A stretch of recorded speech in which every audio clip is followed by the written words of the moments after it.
I was sitting at work in my office when the call came in. So I apparently had been avoiding these calls because I didn't think they were important.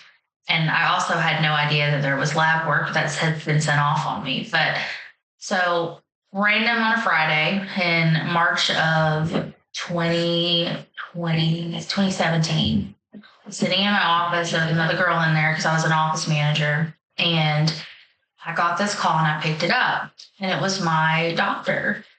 And I had seen her maybe 2 or 3 weeks prior to that. And she called and she said she wanted me to come into the office. And I told her that I couldn't, that I was at work. So she's like, okay, well, you're sitting down. I need to talk to you. And I was like, yeah. So she said, Kayla, you have cancer. And I'm like, what? No, I don't. How do I have cancer? And she's like, Kayla, the tissue that I took when you were in my office, I sent it to the lab and it came back that you have cancer. And the second that I hung up the phone with her, I just started shaking all over. I was crying.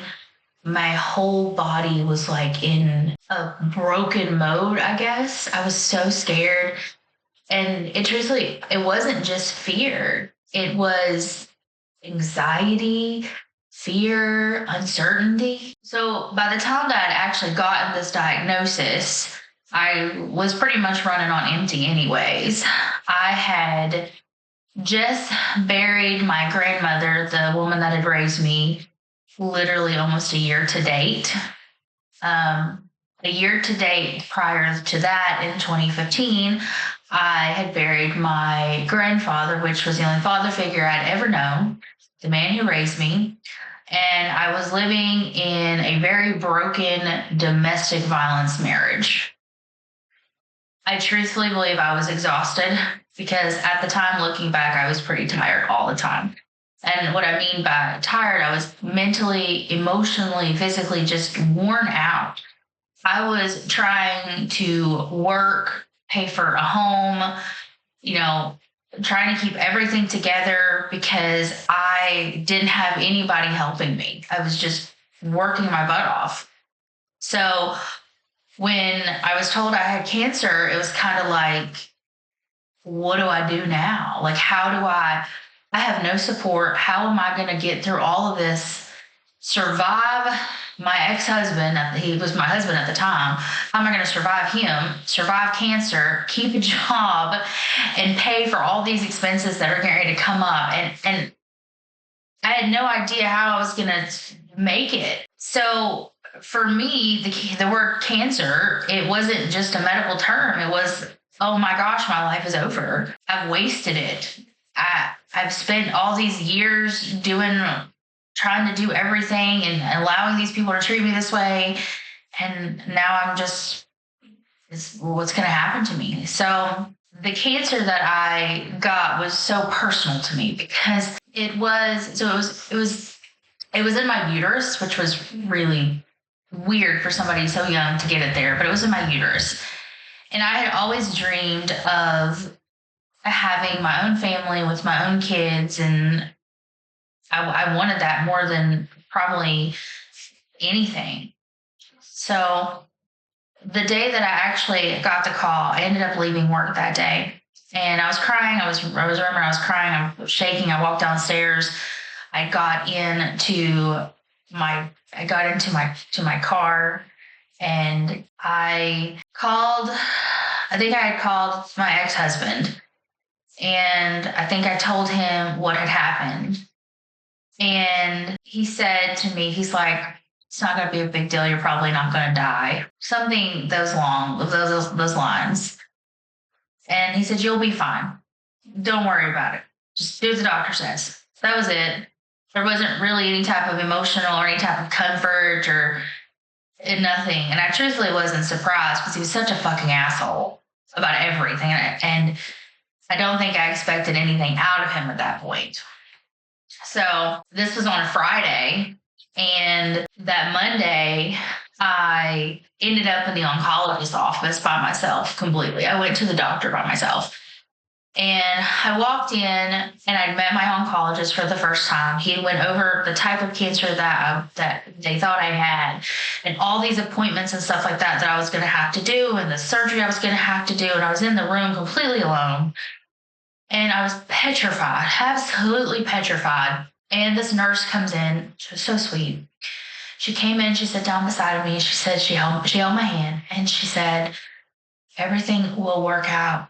You have a great doctor, you're young, your odds are really good in your favor, like it's going to be okay.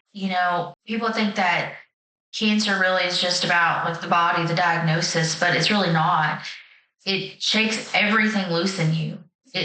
It takes parts of you that you don't even know, and it's every choice. It makes you question like every choice you've ever had, every relationship, and every part of you that you think that you are, you question and you ask yourself, did I live the life that I wanted to live? If I die, can I say that I've enjoyed my life? Like, it changes so much about you. I remember during the diagnosis and the testing and the treatment stuff, I remember like disassociating or like not being close to anybody, not wanting to be close to anybody, not wanting to have super close relationships. And at the same time, I did want to have a clue. I wanted somebody to care. But the truth is that nobody really did. So going through all of the treatments, I did them all alone. I had 2 surgeries. And I held on to the only thing that I had at the time, and that was faith. Faith that God, the universe, source, whatever you want to call it, that this couldn't be it for me, that this wasn't going to be the end of my story. There's no way. And I had so much that I still wanted to do, so much that I still wanted to live for, but it changed the way that I looked at my life and at life. And it changed the way that I still see life and moments in life. And it's not an easy diagnosis to go through with, especially when you have to go through things like, through everything alone. Through it all, I got through it. I went to all of my doctor's appointments alone. I did all the biopsies, the surgeries, the treatments completely alone. I walked the path by myself. And at the end, I realized that I could do anything. I am now, that was 8 years ago. I think at this point, it was 8 years. So I survived it, and it was hard. And it was scary, but at the same time, it teaches you how strong you are when you have to do hard things alone. It teaches you that you are stronger than what you give yourself credit for. And the process isn't always graceful, and it's not always clean. It's actually very messy. It's very hard to go through it alone because you want support. You want people to love you. You want people to be there. But it helps you grow a backbone. It helps you get into your own skin and your own strength and know that you can do hard things. And during that time, it was me realizing how strong I actually was, because I was pretty tough. I remember fighting with the doctor about having to do anesthesia, and I was like, I'm not doing that. And he's like, oh, yes, you are. But after all of that, and I finally got the clear, we removed the cancer. So far, your first biopsy, your second, all that was clear. People think that, oh, well, now you're in the clear. The stress goes away. The worry goes away. You don't have to worry about it anymore. But the truth is that once you have a diagnosis like that, it's always stuck in the back of your head. It's always the what if it comes back, or the what if this happens, or the what if that happens, even though that you've done everything medically necessary to try to prevent that. You still have the what ifs.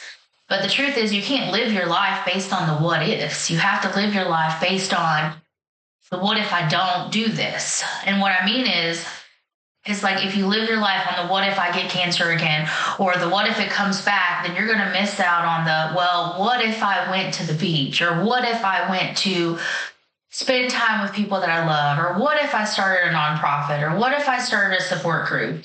So you have to change your what ifs.